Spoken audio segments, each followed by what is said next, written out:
How do we win in League of Legends? This isn't a trick question, and this video has two purposes. Number one, I know and sometimes play with lower elo players, and they just have no clue how to close out games. And number two, in the past I've made videos where I break down some of my own games, and while I will hyper-analyze the lane phase, my analysis slows down a lot when the lane phase is over. This is in some part because it is tiring to hyper-analyze a 30-minute game, but also because in the mid and late game a lot of what you want to do is pretty boring and repetitive, and there can be a lot of randomness to what happens to you. Today we're going to look at a general guide on what to do in the mid and late game and how to close out our games. Firstly, the obvious. How are games won? By destroying the enemy nexus. That obviously sounds like some redundant advice, but if we consider a different game such as chess, while it can be much harder to secure a win if you're down in pieces, that doesn't matter if the other player loses sight of what matters and doesn't secure a checkmate.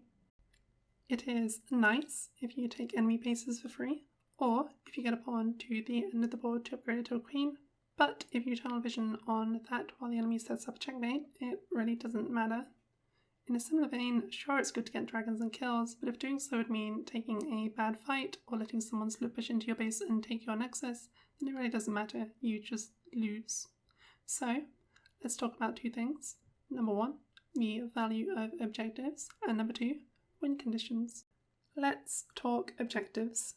We're talking in general terms here, so while some factors in the game may change the particular value of an objective, such as a Belveth becoming significantly stronger after taking Herald or Baron, we're trying to keep it simple.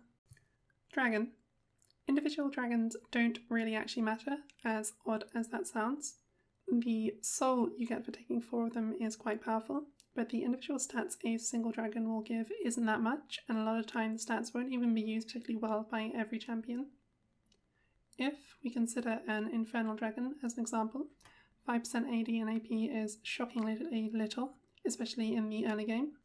To put it into perspective, if an A to Z is in lane and has crushed a wave to the enemy tower, and they have a choice between going and taking an Infernal Dragon with a jungler, or hitting tower and getting 2 plates, they get more AD from the longsword they buy with that gold than they would from the dragon.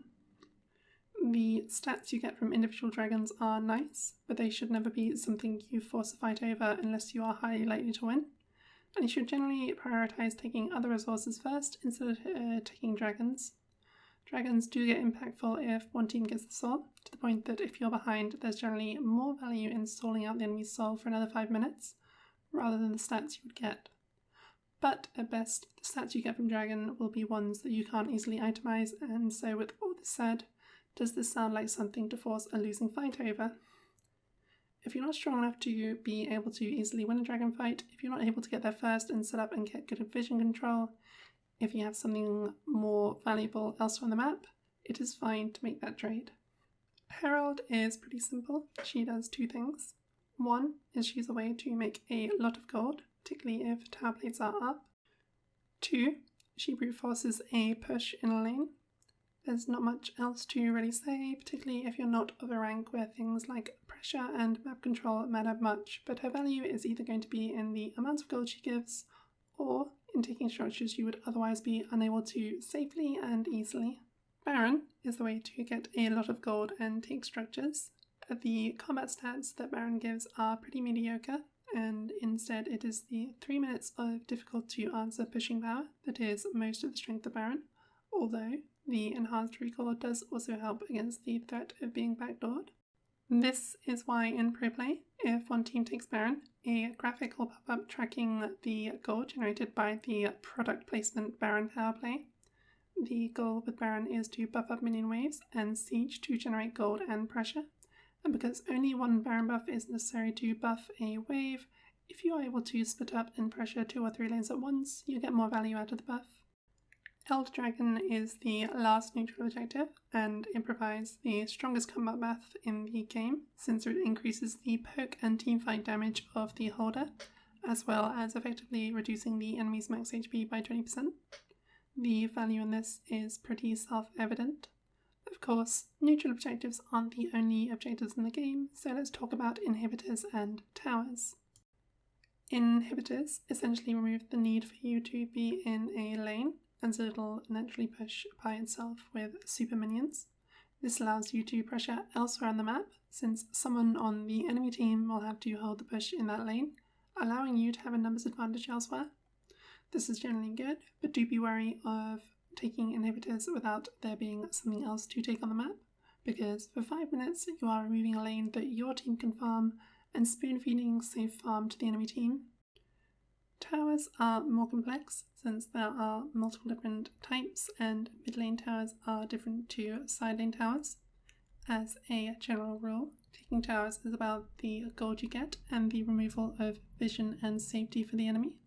Once plates have fallen, unless you actually kill a tower, then you essentially get nothing, so unless you have nothing better to do, it's pretty meaningless to spend your time dealing damage to a tower.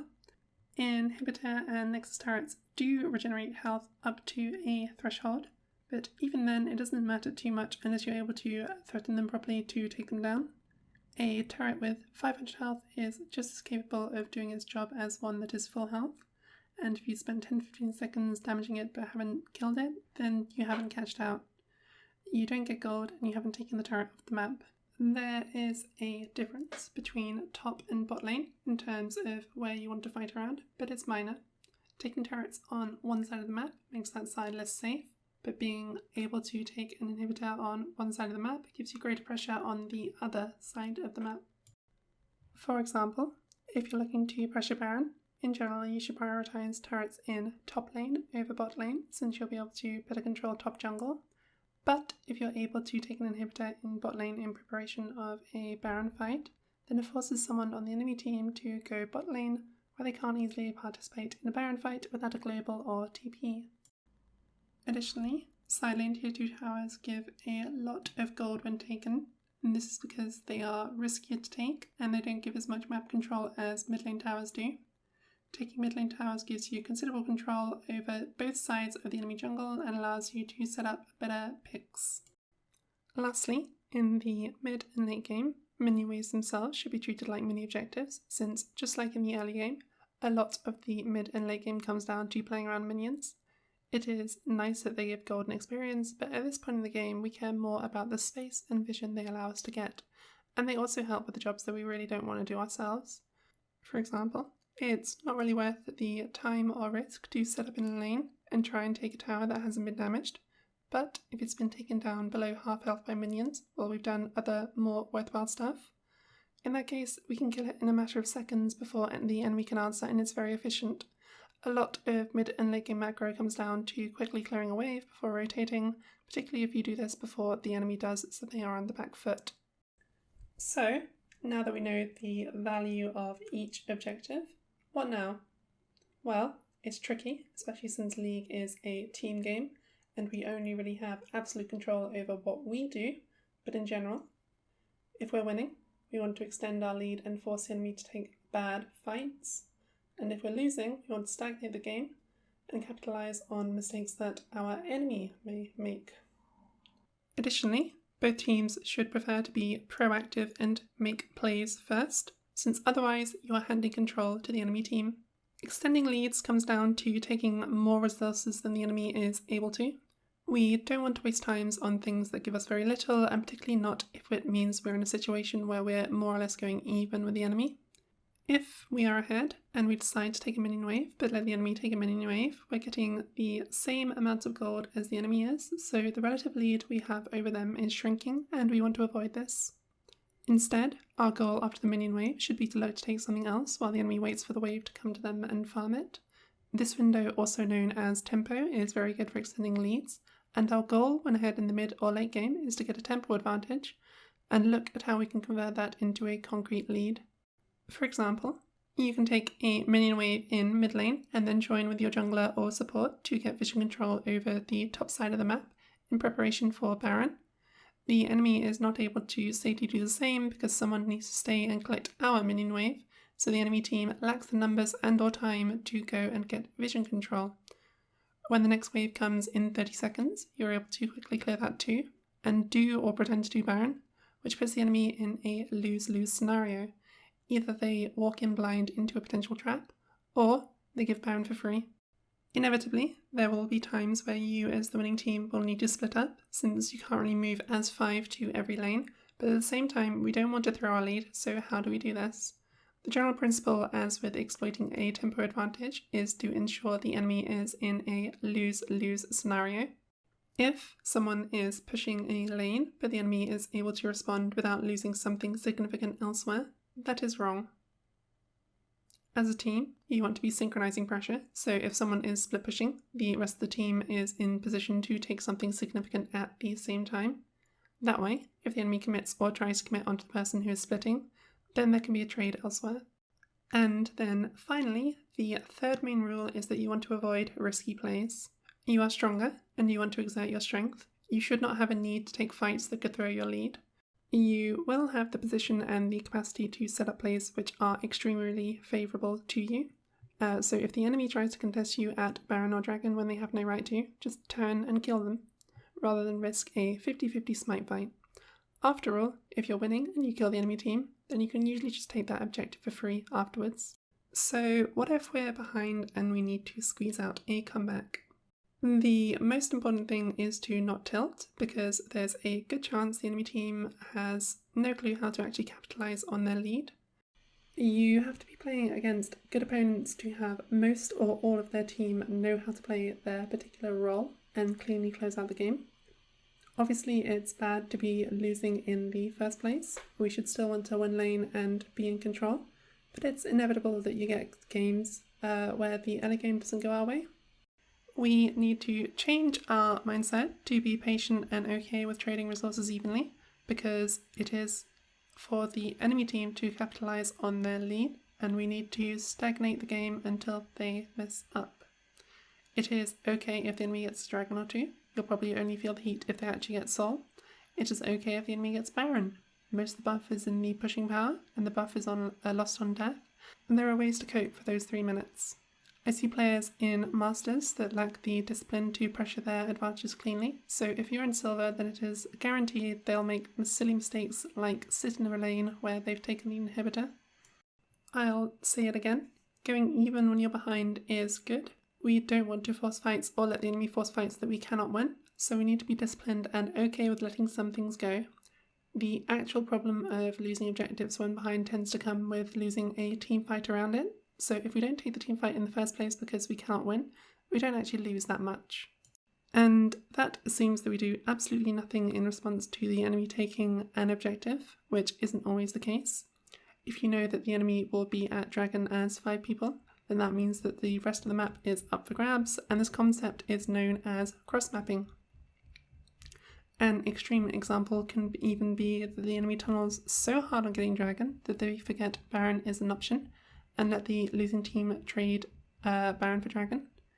A lesser example, though, can just be that someone goes and clears the topside jungle of the enemy team and takes a tower or 2. Remember that the gold value of stats given by dragons isn't that much, so we should be completely fine with getting an equal or greater amount of gold in return. In summary, if you know that you're not in a position to contest an objective, it's okay. Let it go and avoid fighting over it, and consider what you can get elsewhere in return. And that said, the strength of just being in an area first and getting vision control is not to be underestimated. If you're able to reach an objective first and get vision control and force the enemy to walk in blind, that can result in picks which neutralize the enemy's advantage. If you know that the enemy team has spent their time on one side of the map, they're unable to control the vision on the other side. Or when you're behind, keep notes of where the enemy is and where they cannot be, because it gives you a chance to get control over an area and possibly turn things around. A common example of all these concepts working together can be ignoring a dragon fight and just pushing down mid lane with the wave while the enemy tunnels on dragon. You're then able to exit through the top jungle, and you can gain vision control, which makes the top side of the map dangerous for the enemy team, allowing you to get a pick or secure Baron. Also, try to employ tactics to stall the game, like killing the wave that the enemy team wants to push with, since that is 30 seconds when they cannot effectively do so, which allows your team to respawn or regroup, and it's a not insignificant amount of time lost for Baron or Elder buff. And then the last thing to note is that sure, if you're losing, it's okay to take risky plays. Yeah, you might lose as a result of them, but if you're losing slowly, then it's only really a matter of time before you actually lose. So if you take a risky play, maybe it works out, maybe it doesn't.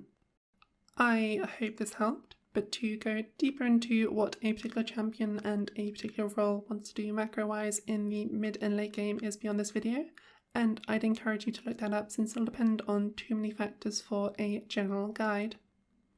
Thanks for watching and have a great day.